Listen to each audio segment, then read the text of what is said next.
ఈ నెల 25న కట్టెల కోసం అడవిలోకి వెళ్లిన పచ్చర్ల గ్రామానికి చెందిన మాజీ ఉప సర్పంచ్ షేక్ మెహరున్నీషాపై చిరుతపులి దాడి చేసి హతమార్చింది. దీంతో పచ్చర్ల గ్రామస్తులు ఒక్కసారిగా ఉలిక్కిపడ్డారు. ఎట్టకేలకు పచ్చర్ల చెక్పోస్ట్ సమీపంలో ఏర్పాటు చేసిన బోనుకు తెల్లవారుజామున చిరుతపులి చిక్కింది.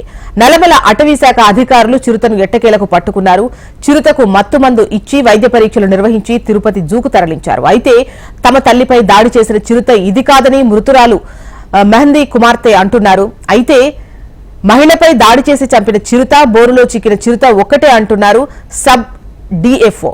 దీనికి సంబంధించిన వివరాలు హరికిషన్ మనకు అందిస్తారు. నల్లమల అభయారణ్యంలోని శివారు గ్రామ ప్రాంతాల ప్రజలకు కంటి మీద కునుకు లేకుండా చేసిన చిరుత ఎట్టకేలకు ఈరోజు తెల్లవారుజామున బోనులో చిక్కింది. అయితే ప్రధానంగా మనుషులపై దాడి చేసే చిరుత ఇదా కాదా అన్నటువంటి సందేహాన్ని అధికారులు నివృత్తి చేయాల్సి ఉంటుంది. మరోవైపు పచ్చెర్ల ప్రాంతంలో ఉన్నటువంటి చెక్పోస్ట్ వద్ద ఈ చిరుత బోనులోకి చిక్కింది. ఒకసారి మనం చూడొచ్చు.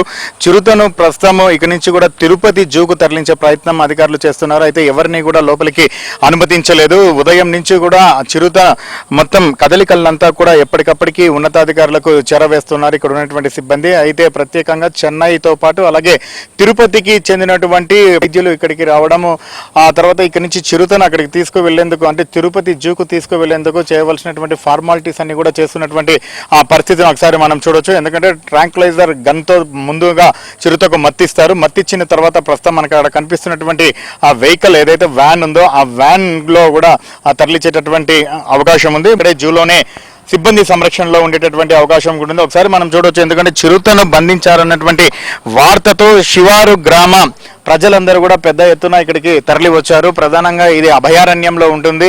నంద్యాల గిద్దలూరు అటవీ మార్గంలో ఉంటుంది. మెహ్రూన్ బి ఎవరైతే చనిపోయారో ఆమె కుమార్తె కూడా విషయం తెలుసుకొని ఇక్కడ సంఘటన స్థలానికి కూడా వచ్చారు. మీకు ఎప్పుడు తెలిసిందమ్మా విషయం? ఎవరు చెప్పారు? మేము వేరే ఊళ్ళో ఉన్నాం సార్. మాది పేరాయపల్లె. సాయంత్రం మా అన్న వాళ్ళు ఫోన్ చేసినారు. అమ్మ చిరుత దాడికి అమ్మ కొంచెం గాయాలైనాయి, త్వరగా రమ్మని మాత్రమే చెప్పినారు. సర్లే అని మేము బయలుదేరి వచ్చేసరికి 6 అయింది. ఇక్కడికి వచ్చి చూస్తే ఇంకేం లేదు సార్. అంత దారుణంగా అది అటాక్ చేసింది. మీరు చిరుతను చూపించారా మీకు ఇక్కడ? మరి ఆ చిరుత ఆరో దాడి చేసిన చిరుత ఈ చిరుత ఒకటేనా? అంటే నేను అక్కడ లేను కదా, స్పాట్ లో చూసిన వాళ్ళు ఇక్కడ లేరు. అదైతే కాదని అనుకుంటున్నాం. అది ఇది కథ చిన్నగా ఉంది, అది చాలా పెద్దగా ఉందంట అని అన్న వాళ్ళు చెప్పింది. నాకు కూడా తెలీదు. ఇది అయితే కాదని అనుకుంటున్నాం.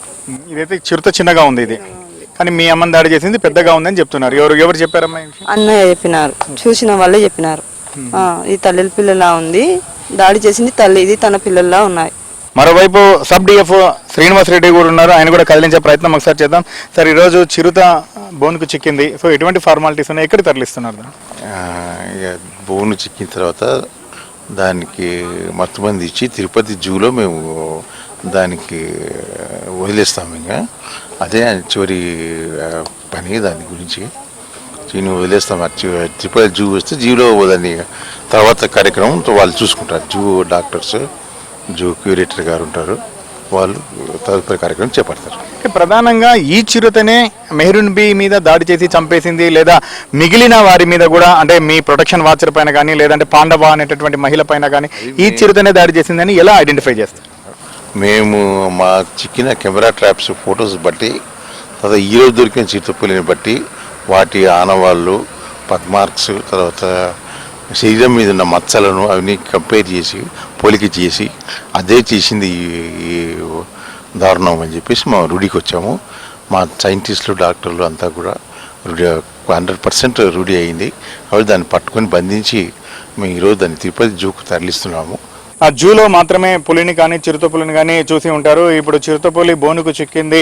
సో ప్రత్యక్షంగా చూసేటటువంటి అవకాశం ఉండడంతో చాలా మంది కూడా వచ్చి చూస్తున్నటువంటి పరిస్థితి కూడా ఉంది. 15 రోజుల పాటు నల్లమల అటవీ ప్రాంత ప్రజలకు కంటి మీద కొనుక్కు లేకుండా చేసినటువంటి చిరుతపులి బోనికి చిక్కడంతో ఆనందం వ్యక్తం చేస్తున్నారు. అయితే ఇది ఖచ్చితంగా ఆ చిరుతనా కాదా అనేటువంటి సందేహం కూడా గ్రామస్తులు వ్యక్తం చేస్తున్నటువంటి పరిస్థితి ఉంది. ఈ సందేహానికి నివృత్తి చేయాల్సినటువంటి బాధ్యత అధికార యంత్రాంగం పైన ఉంది.